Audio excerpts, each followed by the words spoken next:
welcome everyone back to our fourth season of Broomball Canada's podcast, Between the Pipes.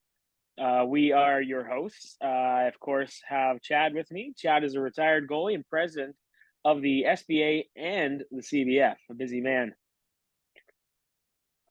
Every year we start off our podcast season with the topic of coaches in honor of National Coaches Week, which falls in every September.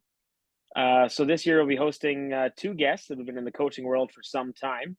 Now, Chad, would you be able to talk us through all the different levels of certification to be a broomball coach? Yes, I can. So currently with Broomball Canada, we have 3 levels of coaching. Your community level, which is called the BF squared, which is basically your coaching level that is required for doing community events, rec leagues, your startups. Then we have our intermediate level, which are kind of what we consider elite, but not professional, is their BTC, is Broomball to Compete. That level is required to be able to coach at the national level and also at the provincial level in most provinces. That is a 16-hour course comprised over the weekend of on ice and classroom activities. Also, our final level is the BTE, which is Broomball to Excel. Obviously, we're all hopeful one day we're going to be able to get our wonderful sport into either the Canada Games or possibly the Olympics. And in order to do that at the Canada sport level, we need to have that high level technical certification so that we can be able to coach at that level in those games. Fair enough. Now, do you have to take them all in order? Do you have to take your BF squared before you get your BTC, or can you just go and get your BTC? No, you can go directly into the BTC. You don't need your BF squared. However, there are some things in the BF squared that would be very beneficial Yeah, to for take. sure. And I took both. So yeah, and to understand. But I mean, there is no requirement for you to have the BF squared before BTC. However, you need your BTC before you can take your BTE. Okay. Perfect. Good to know. All right, now let's talk to some coaches. Today we have, I'm going to butcher this name. Maybe you know her. She's from Saskatchewan. Ashley, how do you say her last name? Do you know? I butcher it myself. Coswan? Coswin, yeah, Coswin. Coswan. I butcher it myself. We'll confirm with her when she gets in here. Yeah. She's the coach of the Saskatchewan provincial team that attended last year's nationals in Belleville. Then we also have Nathan Masrat. He's the coach for the Manitoba boys juvenile team. Let's bring him in here.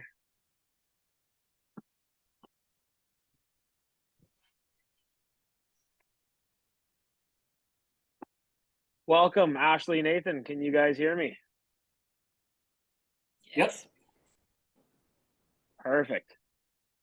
You guys look very pretty, especially compared to Chad right now. All right, let's start firing you some questions here. Chad, what do you got for them? So, first off, the same question we kind of start all our podcasts with is, obviously it's about broomball. So what kind of got you started in broomball and then coaching broomball? What made you transition, if you have player, which I know both of you were players and transitioned into the coaching role. So what made you take that step and why did you want to? I guess we'll start with Nathan first. Okay, sure. What made me take that step? Honestly, it's probably going to sound a little selfish, but I wanted to start coaching the junior boys and kind of get them to where we want them for our men's team when they age out. I got you. So yeah, so you just want to make sure that they have the skills they need that are required to to move up out of juveniles, out of juniors into the senior men's team so that you guys can continue to compete?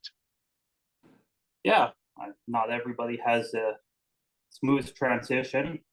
I know some guys that have been very advanced players in juniors, but at men's they're maybe not as noticeable.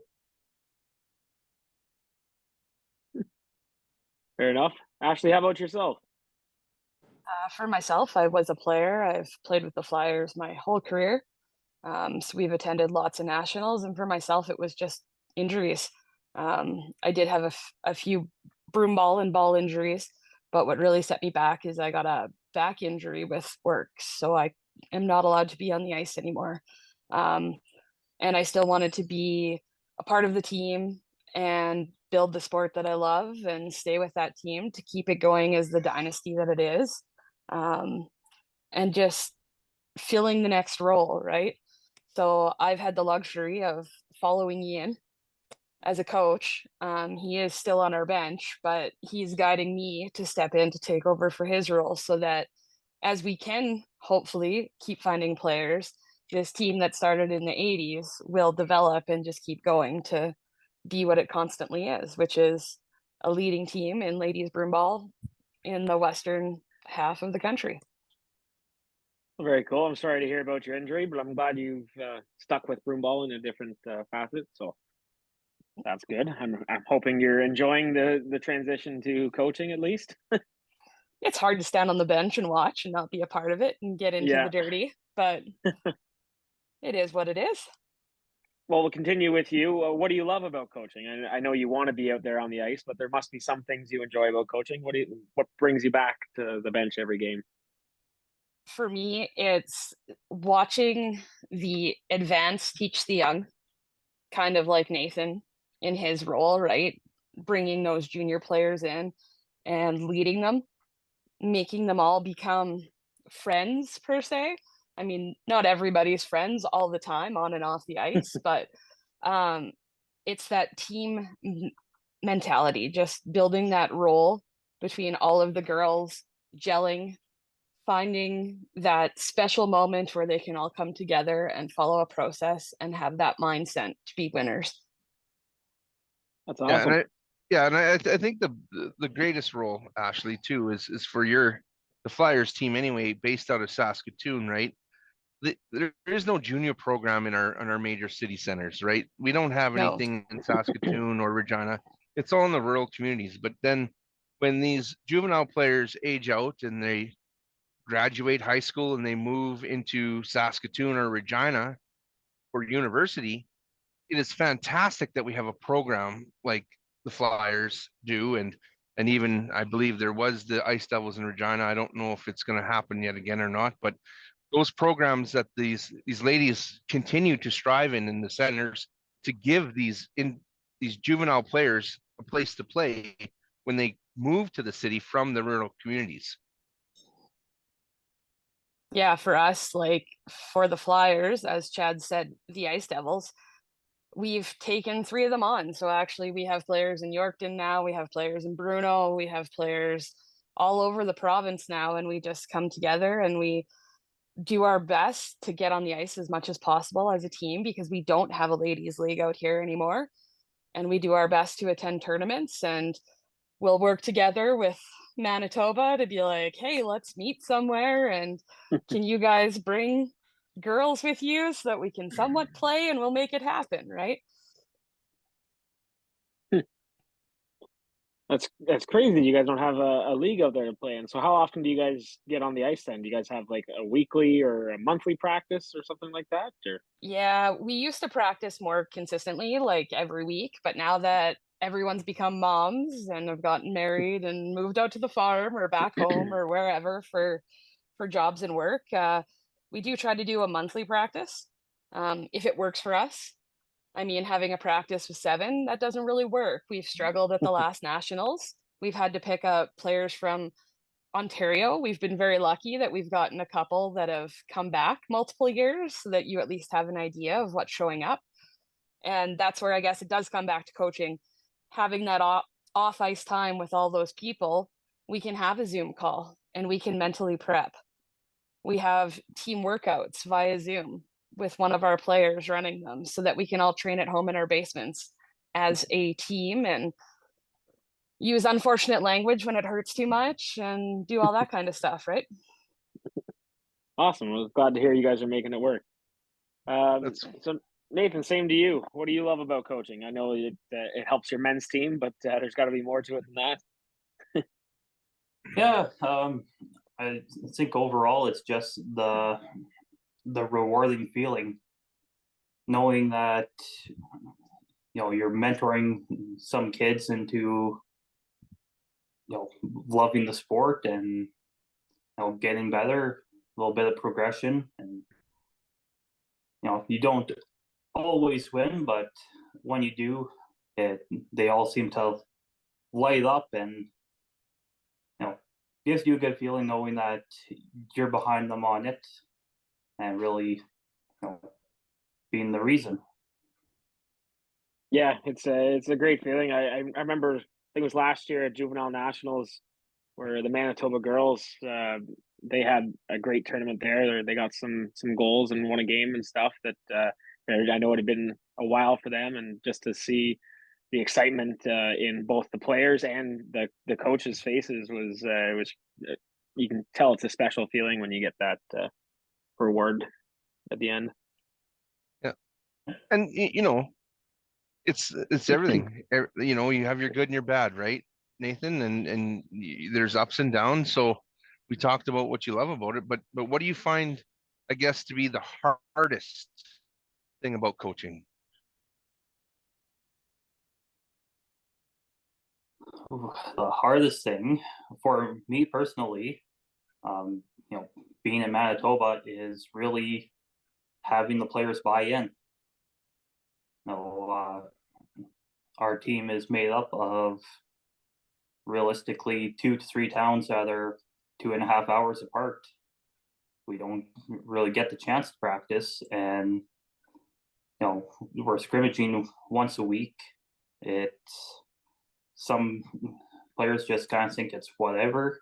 Some think it's a free trip to go to Ontario or Quebec or wherever, and they're more concerned about doing that and having the title of being on Team Manitoba, as opposed to practicing all year on their own time and trying to win. That makes it tough, eh? Like, I mean, you guys are so spread out. You guys, you have broom ball and not any tournaments anywhere, right? It's St. Claude, maybe something in Roblin and some other smaller places, and you try your best to get them all together when you can, but even then, not everybody can make it, right? So that is very tough. I always find it so fascinating when I talk to you guys out west, and you guys say you only practice like once a week and you don't have leagues, and you guys are still able to compete with our teams from Ontario, and we're playing in 2 different leagues and practicing once or twice a week every week. It's a really testament to the hard work you guys must put in when you guys actually get a chance to be on the ice, because you're still very competitive when you show up at nationals. So Yeah. Yeah, when we go out for our weekly scrimmages, we definitely don't take it light on each other. So awesome. Ashley, and yourself, what do you find? I know that you're kind of new to the game, but still not too new. You've been around, you've been coaching for a few years now. What is the hardest thing other than standing there watching, knowing that, you can't really go out there and do something about it? You have to try and coach someone to do what you want them to do. Yeah, the biggest thing is, like Nathan said, like getting us all together in the same place at the same time to build that team bonding, to have that chemistry on the ice. You can have all the talent in the world, but if a player isn't coachable or isn't bonded with that team, it just doesn't matter, right? If you're there to party and everyone else is there to work, it's figuring out that mindset and that mental capacity and having the team believe in you to lead them when they need that last minute decision. Fortunately for me, I only coach at a senior level, so I don't have to teach a lot of skill yet. at this point, because we've had good enough coaches, because all of our players come out of small towns. It's very rare you get a new player who looks like Bambi out there, because even if they are a new player, they've played hockey or they've played ball hockey, which is a very similar sport, right? It's just teaching them how to run on ice, which we all know we can all look like fools when it comes to that, right? Those like blue lines come out of nowhere and you can trip over them. So the hardest part about coaching is staying strong for your team mentally and being ready when those decisions have to be made. Um, for me, I think back to like in Saskatoon, we were all there. We had those games for the Flyers. We were Team Sask, but we had those games and we had one mental meeting. It was a conversation upstairs in a coffee lounge. And we completely changed the dynamic of our game, going from one game to the next. And all it was a conversation saying, trust us and believe in us as coaches. And that is probably the hardest thing to do as a coach, is to look at your players and go, trust us and believe in us. It will work.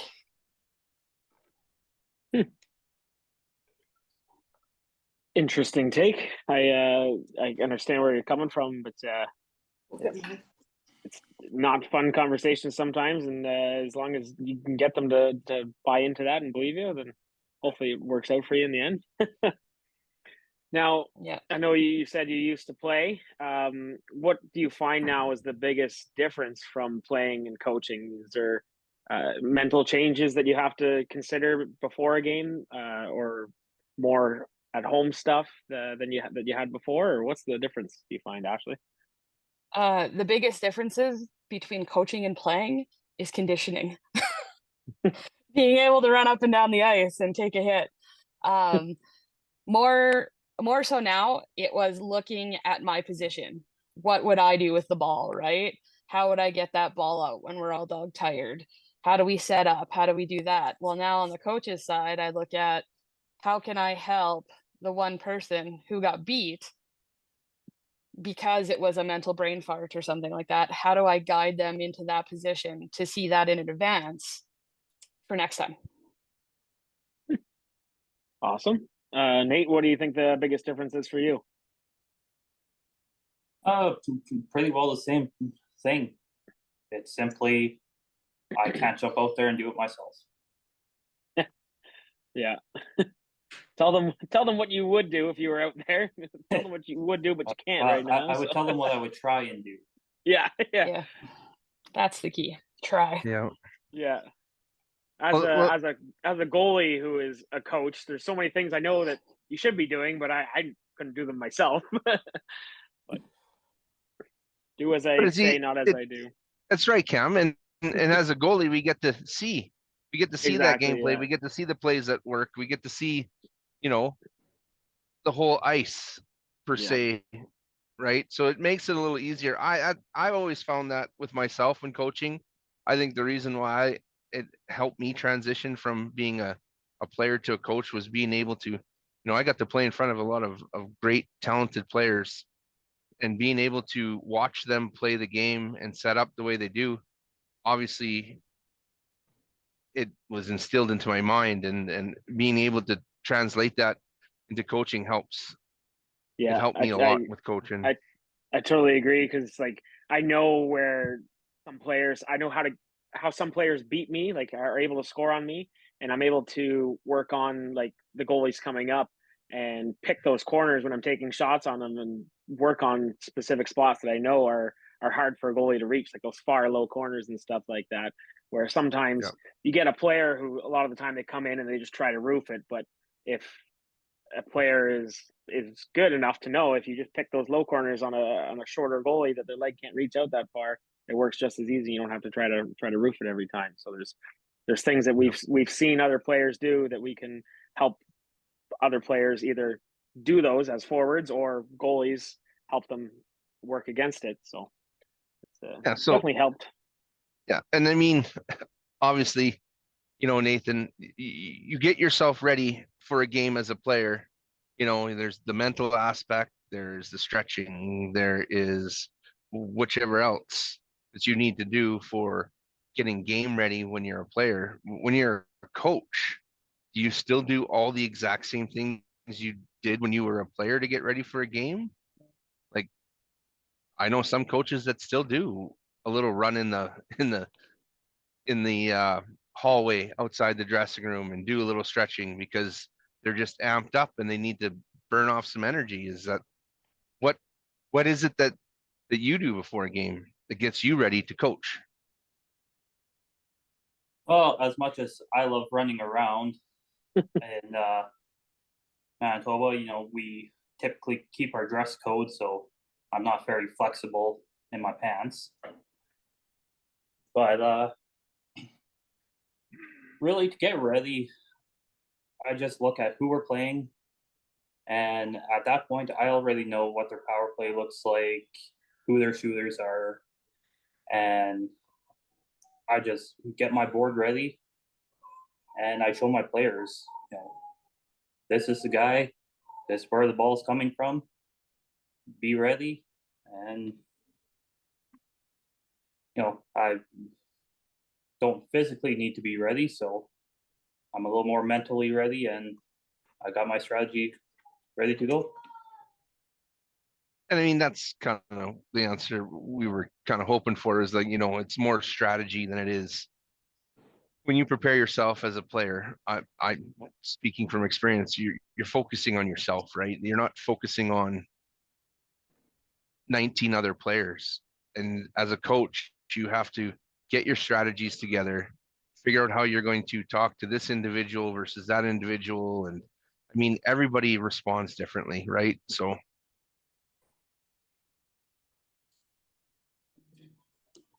Ashley, what about yourself? Like, is there anything outstanding or absolutely crazy that you'd like to share with us? Or is it? No, it's still the same. It's lots of mental prep, right? Sometimes you walk into a room and there's a full bench and you're like, wow, that just happened. And then the next week, you got 12 players and you just go with it. You learn at a certain age, whether it's in ball, whether it's broom ball, whether it's hockey. By the time you hit a senior level, you should pretty much be able to play anywhere. Really, the only specialized places are goalies at that point, right? Like, I mean, you guys know it. You guys are goalies. If I asked you to run down the ice and do a hand pass to score the game-winning goal, you'd probably look at me and go, you should pick somebody else, right? But Well, I mean, if you ask Cam, he can do anything. right. But I've no, scored a few goals. Most of it for me is I sit down with my other coaches pre-game, pre-tournament, and we always discuss stuff the night before so that we're not walking in blind on game day, and we're mentally prepared because we do have players that'll play forward or defense, and it's nice for them to know maybe the night before or early enough as they're prepping themselves in their moment to be ready for the position that they have to play that day, right? Good. Yeah, I know there's always lots of preparation, and I'm just looking at my paper here from notes I made last night before a game, like, because you always think you have the lines going into it that you want to have, but then a day before a tournament or a day before a game, you get two or three players that say, "Oh, I won't be able to make it," then you got to readjust, and it's always prepping when things like that fall through or there's injuries and stuff. So it's not necessarily getting yourself ready, but getting your team ready. So makes sense. Now, speaking Exactly. of It's like, getting your team ready, what do you guys do to motivate your players? Do you guys have pregame speech? You get them oranges, or what do you do to get them going, Ashley? for us, it's music. I mean, all the girls will maybe watch this later and they'll be like, come on, it's all about the shot. But we know that once it comes down to it, it's never the shot. It's always about music and bonding and having that good time in the dressing room. And then we always have a pregame talk about what we've noticed as coaches, if anyone else has noticed anything. I mean, being from our province, we know how everybody plays. So it's very simple always. The pep talk is always keep it simple, right? In broomball, the more you keep it simple, the easier the game is. That's true. The harder you try to force something, the worse it gets. Then it becomes Timbits. Right? So it's I find that for our ladies team, we do more mental prep like after the game than before. Before it's relaxing, getting stretched out. If you have to sit in your compressions or sit on your roller or get your gun out or whatever to prep and music. Otherwise, we break everything down after the game.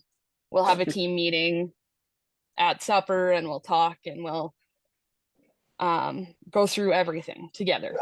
The other thing we do is we let our girls talk on the bench. So every time you come off the ice, I'm not talking to you. I might point out the odd thing, but it's for you and your line mates to figure out what could have worked better in that scenario. Or maybe we should try this next time. It's just keeping Fair it enough. positive and keeping it simple. Fair enough. Now, for your music, is there one person that's in charge of that, and is it the same playlist every time, or does everybody Well, get a chance? Or for the last 15 years, I pretty much carried the music. I would just ask for an email and I made it rad. Like back in the day before we had like phones that held 5,000 songs and stuff like that, I literally carried around my laptop with a pair of speakers and we had songs and the girls got jacked, like it was just, and there's always a song every season that has to play last before you go onto the ice, right? what was it last season? Last season it was Rage. Okay, Yeah, banger. Rage, and then old school Alice. So women are different like that. Yeah, I coach teenage girls there, obviously, and sometimes the noises and music I hear from the room, it just makes me feel pretty old. So, You got some Nathan, catching up to do, Cam. Don't worry. yeah, I guess so. I did introduce them to Creed, and they're huge Creed fans now. So, Well, see, Well, there at you least you go. got a chance. yeah. Nate, what do you do for your players? How do you motivate them? Oh, that's still the gold question. How do you motivate them? Every team is going to be a little bit different. Um, the group I have right now, really, they just go the music route, and that's fine. I let them play whatever they want, and as long as I get to talk to them, tell them what I want to see, what we got to do, and whatnot. But I'm not lying when I say I have tried everything beforehand to get them more motivated, to get them amped up. Because what used to work for me back in the day, hearing from my coaches, does not work now. It's entirely different game. Yeah, times are changing. That is for sure. And now, not only do you have to worry about, trying to find different ways to motivate them and everything, but in your mind, Nathan, what makes a coach successful? Like, what do coaches need to be successful? The best thing you can have is respect. If your players don't respect you, they're not going to listen, and you're going to have a real tough time. I agree with that. Actually, I wouldn't have thought of that as an answer, but having heard you say that, I definitely agree. Ashley, That is what a do you huge think? part. I agree with Nathan. It's respect. It's believing in your captains to also lead the room and lead the team. And then you just supporting them as a whole, right? And that all comes back to respect, believing in them, encouraging them, letting them bounce ideas off you that could possibly change something in the future, right? If somebody has a different plan and it's worth a try, it's always worth it, right? Because they Yeah. are on the ice and they know what they can do. Yeah. Now, have you guys coached other levels other than what you do? Like you coach Ashley, the women's team, and Nathan, you coach your juvenile boys. But have you guys had a hand either as an assistant coach or a full-time head coach on a different level other than those? Ashley, start with I've you. I've done mixed in broomball, but otherwise no. I've only ever coached lower level in softball, Okay. and that as well was girls. But yeah, it's just teaching basic fundamentals when it comes down to those types of things, right? And leading them on the right path. So which do you prefer, the adult women or the whatever age children you were with? That's a really tough question because watching the kids learn and succeed and get to go for Slurpees after is always amazing, right? It's Yeah. like, I earned that, right? But watching full grown adults compete with their own smarts and their own skills and work so hard, it's hard to keep emotion out of the game, even as a coach, right? Like, Mhm. even coaches yell, right? It's like, Oh well, yeah. you didn't see that. I'm mad at you, right? Yeah, yeah. Yeah, So, yeah. I was coaching last night, and I'm not going to name names, but one of our other coaches on the bench got kicked out, and it was the first game of the season. I was like, oh, you just Oh, sometimes you get emotional uh-oh. out there. So Well, respect and your it's refs. because, yeah, but you want to advocate for your players, right? Whether Yes, they're yes. 5 years old or whether they're 55 years Oh, for old, sure. right? The only reason we were upset was the refs was just because of safety. So that's a topic for Of another day. course. But Yep. Nathan, what about yourself? Have you coached anything other than the juvenile boys? Not officially. Our men's team, there's really two of us that kind of split that role. We're both we're both players on the team, so I mean, we always talk, say what we want to see, or we pitch ideas to each other, and we try and lead the team as we play. But you can't do that. Okay. gotcha. So obviously, Nathan, you've only coached men or boys. Have you ever coached, the girls or ladies team? And if you did, would you have a preference? Would you like to try the ladies or the juvenile girls team, or do you think you'd like to just stick with the boys teams? I haven't. I think I would be open to giving it a shot.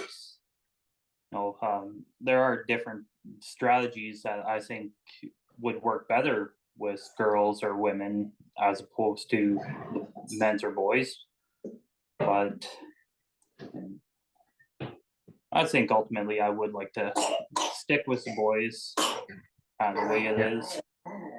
Yeah, and then of course there's juveniles versus seniors. Would you rather, it's like kind of Cam said, would you rather stay at the juvenile level that you're at to help develop, or would you rather, maybe stick at that senior level and be able to guide versus, teach? I think for the time being, I would definitely stick with the juniors. When my playing days are up, I'll probably take that step up to the senior level. Yeah, I Okay. mean, I coach. Well, my daughter's U7 team, and then the juvenile boys, juvenile girls, adult men, and adult mixed, and they all have their pros and cons. A lot of the style of game is the same as long as it's contact. I find when you get into the mixed and the non-contact, the game changes a lot. But for the most part, the on the ice stuff I find doesn't change that much. You can teach everybody the same skills, and a lot of the plays can work similarly. But the off the ice stuff and how you interact with them, I find is the biggest difference for me. Uh, they're both sexes and all age groups are all fun to coach. That's why I do so much coaching. Is it's enjoyable to watch anybody win, no matter who it is. So. Let's get away from the questions of how you coach and what you have done to coach, and just tell us what your favorite memory as a player or a coach in broomball is? Nate, let's start with you. That one is a tough question. There's So many, eh? been in the game long enough now that I think I have a few memories that are up there, but Worlds 2018 was pretty good. yeah, it was. But I would have to say my number one would probably be my first juvenile nationals experience. Game one, I don't remember what the score was, but we definitely lost. And to my surprise, I ended up with the game MVP. And I like to think there's not too many people out there that can say their very first national games they were the MVP of the game. So yeah, no, that definitely motivated me to stick with the sport and try and take it further. And what year was that, and who are you playing against? Do you remember who it was against? I believe it was against Odessa. Very cool. That must have felt good. They were close rivals, so. It would have been better with a win, but yeah, it's true. Ashley, what about you? What's your favorite memory, coaching or playing? Well, I have one of each. Perfect. For me, playing, Gold Broom was a huge tournament that I eventually helped take over here in our province. It ran for 50 years.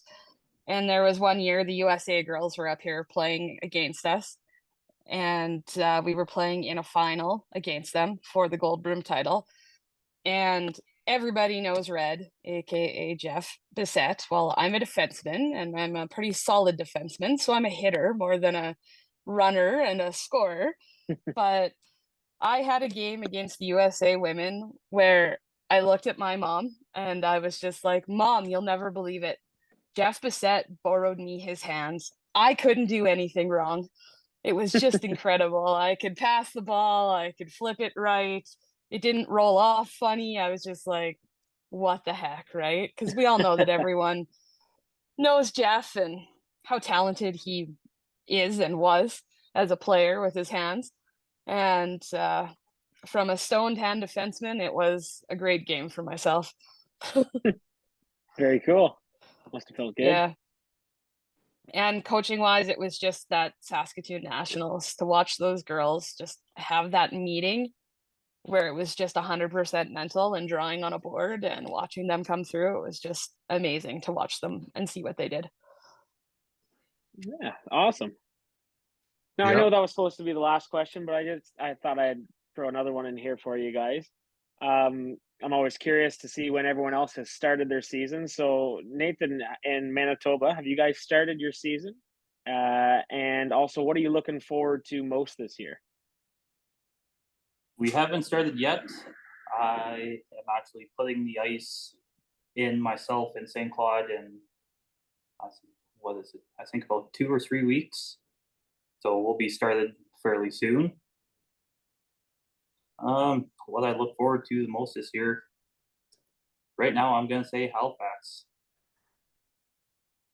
Okay, yeah, that's it's lucky you that you get to go there. My team did not qualify, and I'm a little upset about it. But yeah, I haven't been out east, so that would be pretty cool. So have fun out there for sure. Ashley, same question to you. Our season will start on November, I think it's 15th and 16th in Odessa, Saskatchewan. November. We will be starting. Holy. Yeah, we will start our first tournament there because we only have tournaments, right? So Yeah, we only get 4 tournaments a year. So when you guys talk about playing 150 games a season, like Yeah. some of your like refs are like, we've refed 150 games. I'm like, I think we played 12 all year. yeah.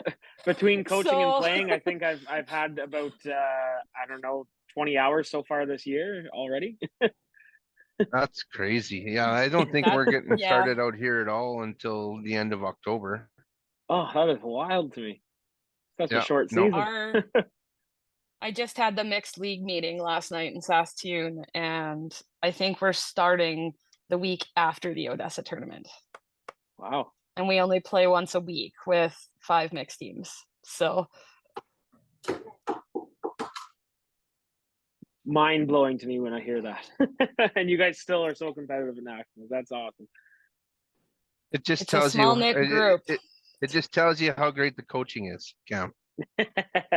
Must be. I thought it was just something in the water out there. Could be, could be. All right. Any other questions for them, Chad, or we're gonna No. let them go? No, I'm good. I wish you guys all the best this season. Take care. Yeah. Without coaches, we can't have our sport, right? So I mean, it's wonderful that you guys have taken the next step after playing or even while playing to coach. So I thank you for that. And yeah, I just wish you success in this upcoming season. And don't give up ever.